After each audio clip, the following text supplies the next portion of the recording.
Alright guys, welcome back to Strong Successful Male. So for today, go over an article titled, "It's Not Him, It's Your Unrealistic Expectations." And guys, this article is written by a woman that's pretty much defending us and basically calling women out on all their bullshit expectations they put on us and basically bringing them back down to reality, or at least as much as possible. And guys, we all know the old stereotype about how so many women in this day and age feel entitled, and I want to emphasize the word entitled, to guys that are the classic 3 6s. 6-pack, 6 feet tall, 6-figure income. Okay?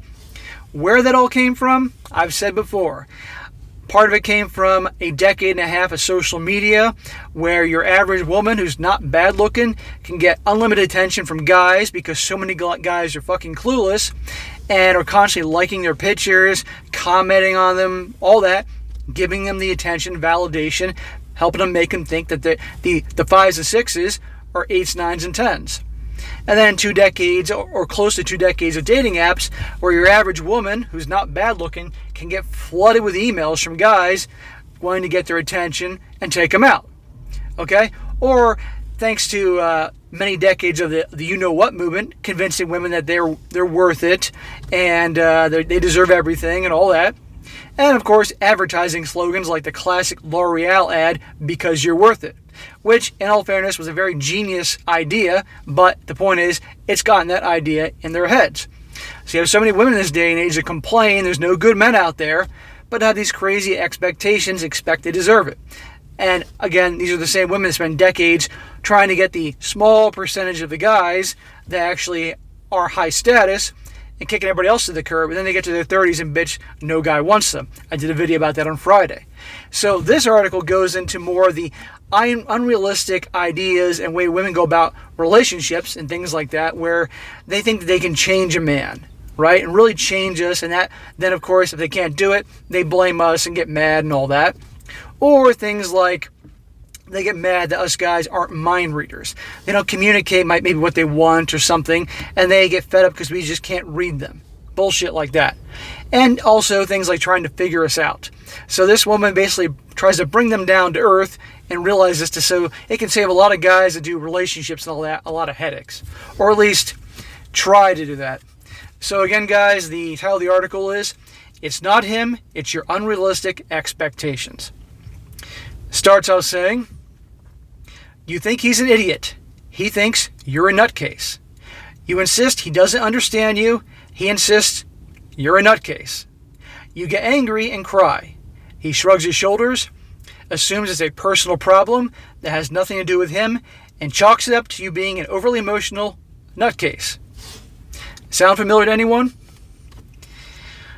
I've been let down in the dating world. A lot. But after much reflection and soul-searching, I realize it comes down to expectations. It's not that he's failing to live up to them, it's that no one can, and she has that capitalized, because they are unreasonable. I guarantee if you relax and stop holding people to ridiculous standards, everyone will be happier. And the first thing she goes over here is, stop trying to decode his behavior.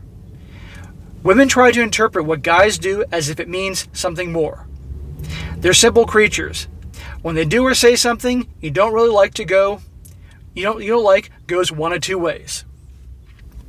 If you barely know them, you give them the benefit of the doubt and then some. If you've been with them for years and little thing they say or do doesn't exactly what you want to hear or when and how you want to hear it, then they're an asshole who doesn't understand you and your relationship is a mess.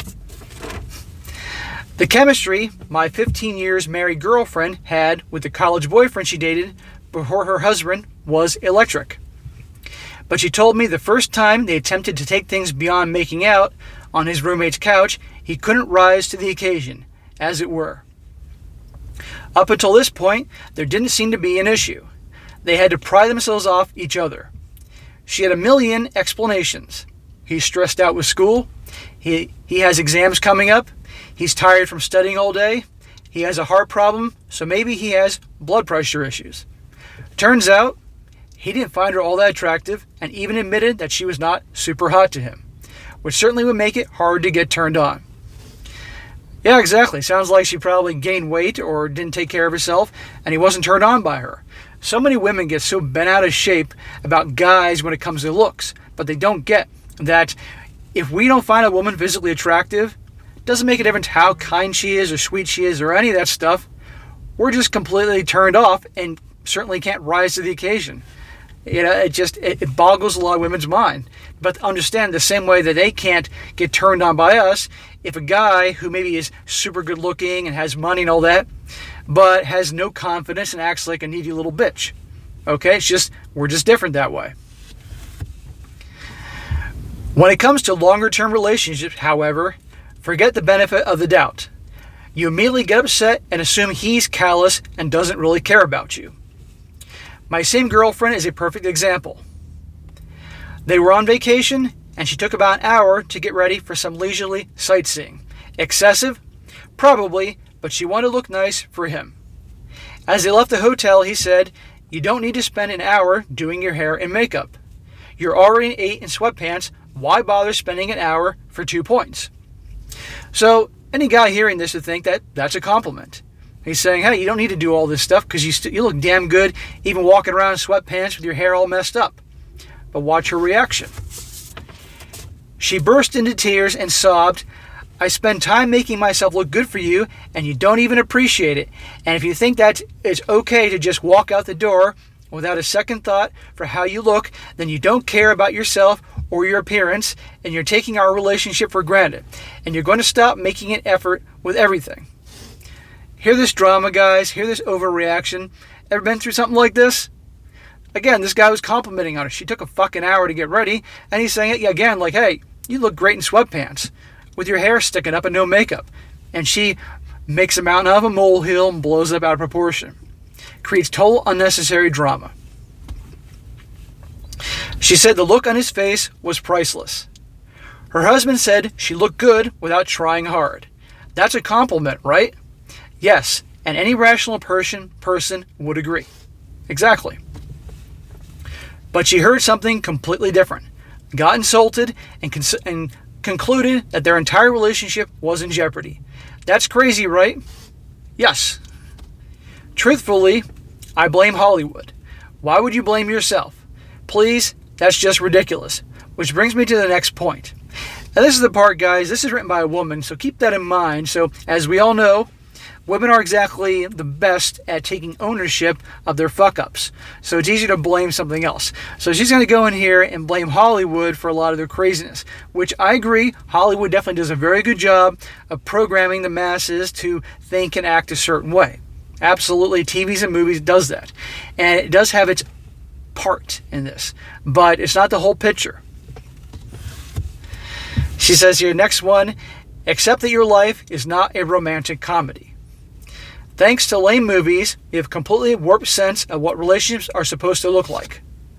The climax of any romantic comedy is a scenario where any woman would love to experience firsthand. Sadly, we live in reality, but have yet to accept it. Ladies, it's time to wake up. Your best friend since elementary school, for whom you suddenly realize you have feelings beyond friendship, is not going to show up at your door in the pouring rain on the eve of his wedding to tell you he's in love with you, and not his perfectly lovely fiancée who recognized him for the amazing guy he is from the moment she met him. Your current FWB,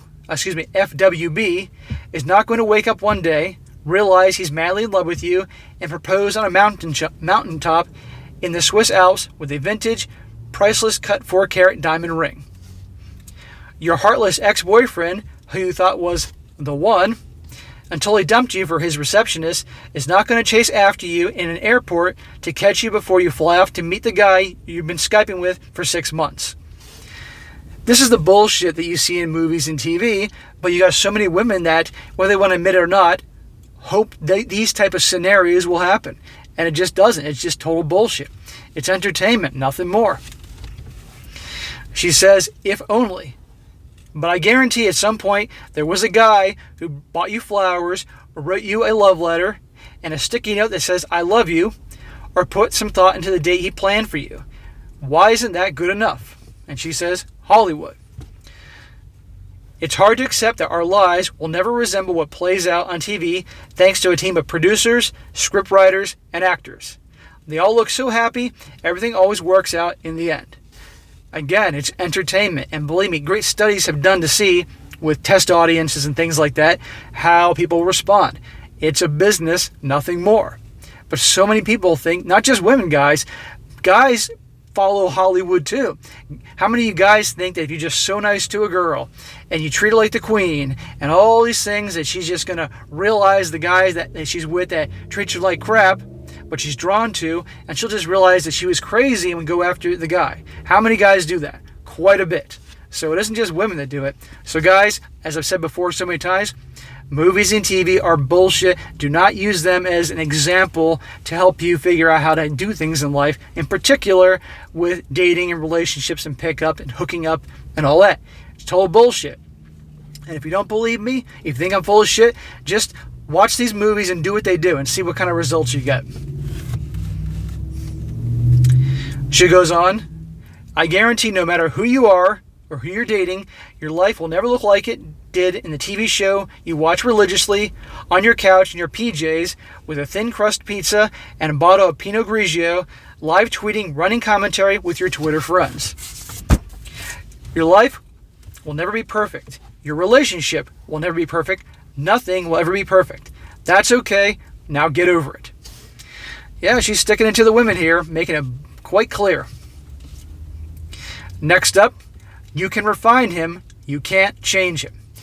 How many times do you guys have had girlfriends that have been frustrated as hell that they can't change you? Okay? But we know why they do it. Women love a challenge. They love to have guys that are fixer-uppers in varying degrees. Okay? Guy has a drinking problem. Girl's attracted to that because she can help fix him. Guy has all sorts of other problems. He's damaged or whatever it happens to be. They like that because they can fix him. Or some women that have issues getting serious with a guy, they go for the fixer-upper types because they know that the guy is disposable. They don't have to get too serious or fall in love because they know that eventually it's not going to work out. And a lot of women will seek out relationships like that on purpose. That way then they can be the one in charge and kick the guy to the curb, and they know it's never going to work out. I know women like this. I know a woman right now, this girl's got daddy issues, and she always go for guys that got some issue, and she's always the one that just kicks him to the curb and acts shocked when all of a sudden his nature doesn't change and things like that, even though she had friends telling her all along, this guy's got issues, it's not going to work out. Every time. Goes on, speaking of the imperfect, your man is a great example. There's a fine line between subtly improving a man and making him into a different person. Telling him how handsome he looks with a decent haircut in hopes he'll never go back to the Floby, refining your man. Introducing him to the joy and comfort of sleeping with sheets on an actual mattress, refining your man. Convincing your husband to go out and get a job even though he prefers to spend all day in the basement watching TV, eating chips, and reading Star Wars novels, changing your man. Side note, maybe you shouldn't have married a man who's the mental equivalent of a 15-year-old boy. Convincing your boyfriend to deal with his gambling problem, changing your man. You're better off liquidating his assets to pay his bookie. Assuming you have any assets left and he hasn't stolen them and emptied your bank account while you were on the much-needed vacation after you finally broke up with him. So ladies, there you have it. 3 simple suggestions. Now, let's just see if these suggestions are actually used, because this woman here is speaking logic and reason, and it's not going on emotion, which women generally run on. They got that emotional brain. Listen to what he's saying. Don't interpret. The amount of slack you give a guy should be directly proportional to the amount of time he's put up with your crazy antics and stuck around anyway, probably because he truly loves you. Focus on what is working in your relationship and all the things he's done for you that made you think, I'm such a lucky girl. Post it on Facebook and make your friends jealous and your guy reluctantly proud. Accept him for who he is. Chances are he loves you for who you are and doesn't want to change a thing. So guys, there you go. There's a few examples. It's not the woman saying it's unrealistic for the 6 feet tall, and 6-pack thing, because they all think they deserve that, and strive for that. But she's talking about the dynamics in a relationship and how to handle things. Again, for you guys that have done relationships or do relationships, I'm sure some of the things that she mentioned in that article definitely sound familiar. It definitely sounds familiar to me. And just a whole lot of nonsense. But at the end of the day, guys, as I've told you before, I've done videos on this, women love drama, okay? Us guys, we like things that are smooth and easy, no problems. Women, they're emotional, they love drama, make mountains out of molehills, have a little fight here and there, then you can make up and have the makeup sex, and round you go. It's crazy, but for those of you guys that do relationships, you can expect it. Anyhow, guys, I thought that was entertaining. So be sure to comment down below, let me know what you think about this, and be sure to like the video, share it with your friends, and subscribe. And I'll catch you next time.